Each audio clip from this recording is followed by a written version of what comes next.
Gojo Satoru was the strongest sorcerer of his era, but strength couldn't save the one person who mattered most to him. This is not a story about heroes and villains. This is the story of two friends who saw the same world and chose completely different paths. Once, Gojo Satoru and Geto Suguru were inseparable. They were students at Jujutsu High, young, confident, untouchable. Together, they were known as the strongest duo. Curses meant nothing to them.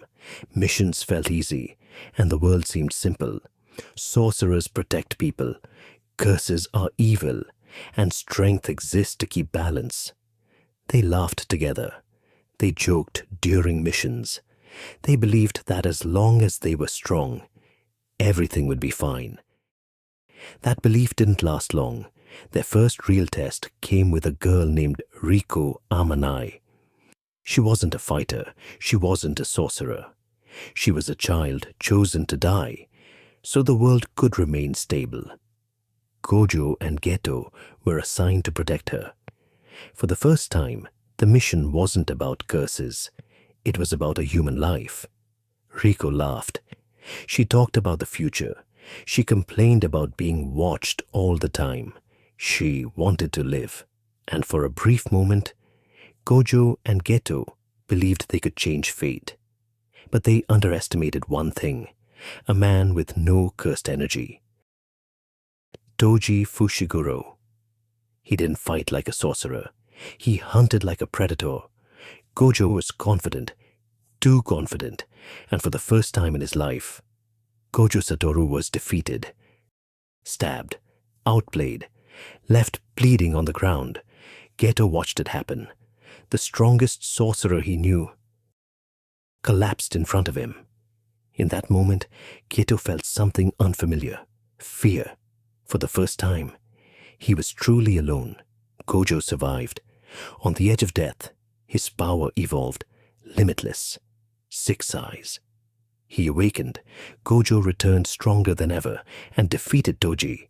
But victory came too late, because while they believed the danger was over, Riko Amanai was shot. No curse, no warning, no second chance. Just a gunshot and silence. Her body fell to the ground. Geto stood frozen. All the strength they had, all the techniques they mastered, meant nothing. Gojo blamed himself. If I was stronger, if I was faster, if I was perfect, she would still be alive. In that moment, something inside both of them broke. Gojo awakened to power. Geto awakened to doubt. From that day on, the same pain began to create two very different people. Gojo focused on becoming stronger. If strength could prevent tragedies like this, then strength was the answer. Geto looked at the world and started to feel sick. Every curse he absorbed tasted unbearable. Every mission asked him to sacrifice himself for people who feared him or hated him. He watched sorcerers die. He watched civilians scream in terror.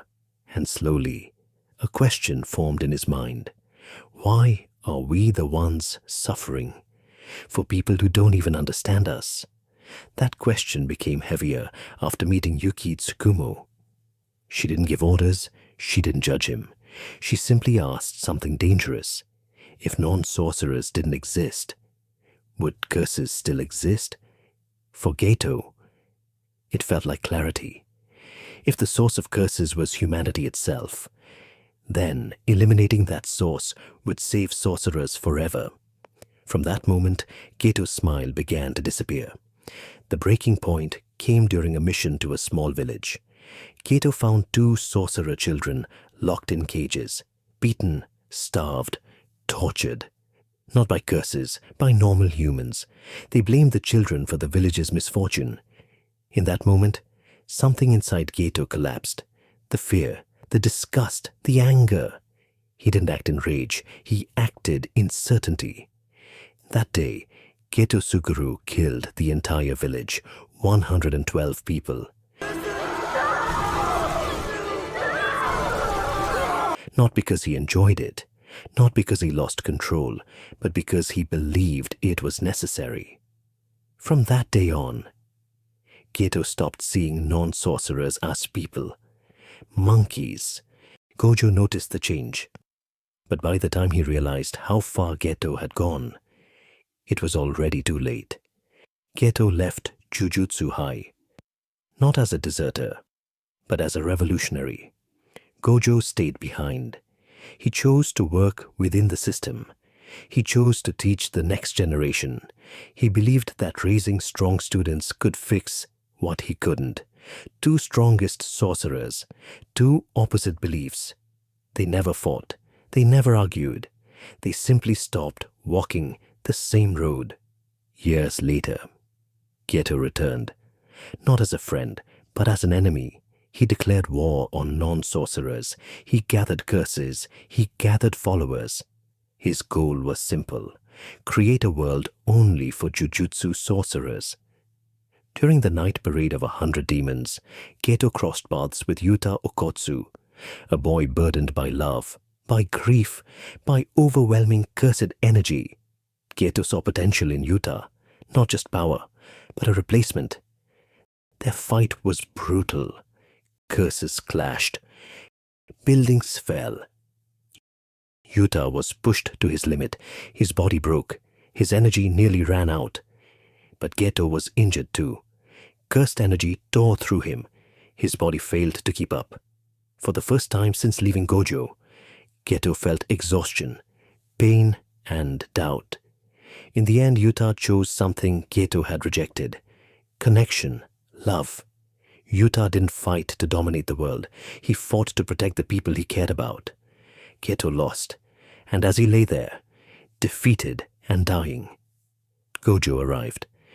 There were no grand speeches, no epic battle, just two old friends standing in silence. Gojo didn't see a villain.